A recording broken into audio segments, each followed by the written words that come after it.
wood rot on this window right outside against the family room.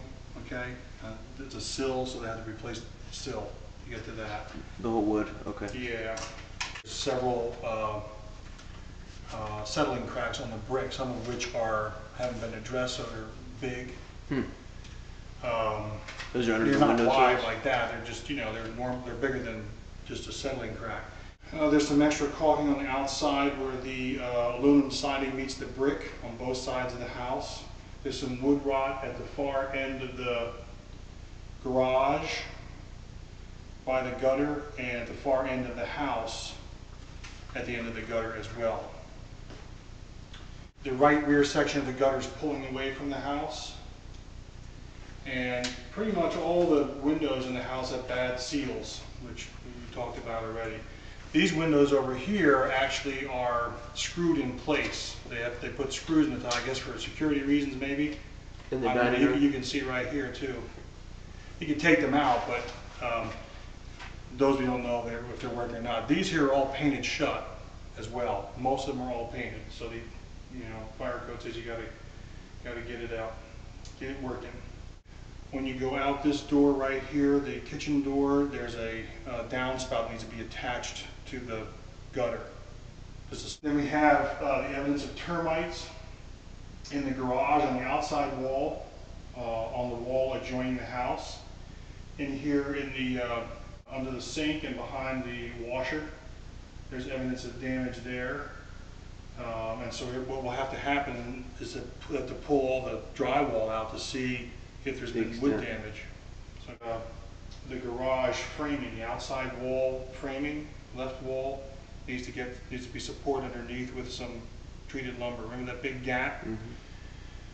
And it looks like there's a dip in the concrete there, which may have happened during construction. So on the chimney, there are open brick joints, and they're not similar to the settling cracks. It's just that the mortar's coming out of the brick in some of them, and that's just, again, getting up there. That'll have to be masonry up there more than likely because it took such a beating with the weather.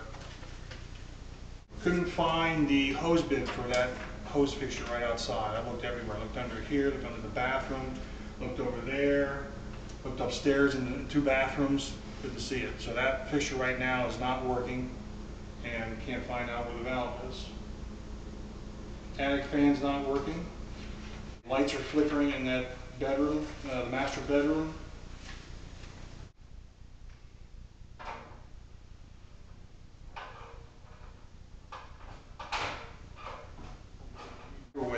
This thing here is ventilating partially inside and outside.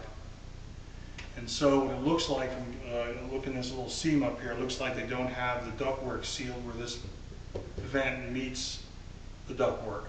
So that's why you're getting that draft. So it's only partially coming outside. So it's got to be one or the other. So they have it connected. They just have to pull this microwave and seal it up and then put it back. Laundry tub is draining slow. The entry-level bath sink needs a stopper and a stopper connection. And that's a code, actually, a little thing. Here, the damaged ceiling in the middle front bedroom closet. They had taped over it and had painted it. And I just touched it, but of course it wasn't sticking, so it fell down. So there's a hole in that closet ceiling. Both the upstairs tubs and shower need to be caulked. They grouted them, but they didn't caulk the vertical and horizontal joints. The tub is chipped in the upper hall bath, and there's no hot water. It only goes, it stops instead of going all the way around. Master bedroom ceiling fan is not working, and neither are the lights. They're not working off of the control that's on the wall, off the remote. So, but the fan's not working no matter what you do. As you know, as we pull the chain, nothing's happening. Press the buttons, nothing's happening. And the lights don't dim either. As far as the HV is concerned, it's working, but again, we have the question of that service log where the indication was in 1995, I think it was, where they had found a bad evaporator coil. And when that happens, there's really no repair to it. You have to actually replace it. And some companies will even replace the whole unit because of it, because you just can't spot weld aluminum.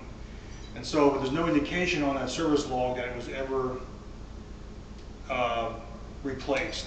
And so I'm wondering if it's just temporarily charged, you know, and then a couple months down the road it will slowly leak out.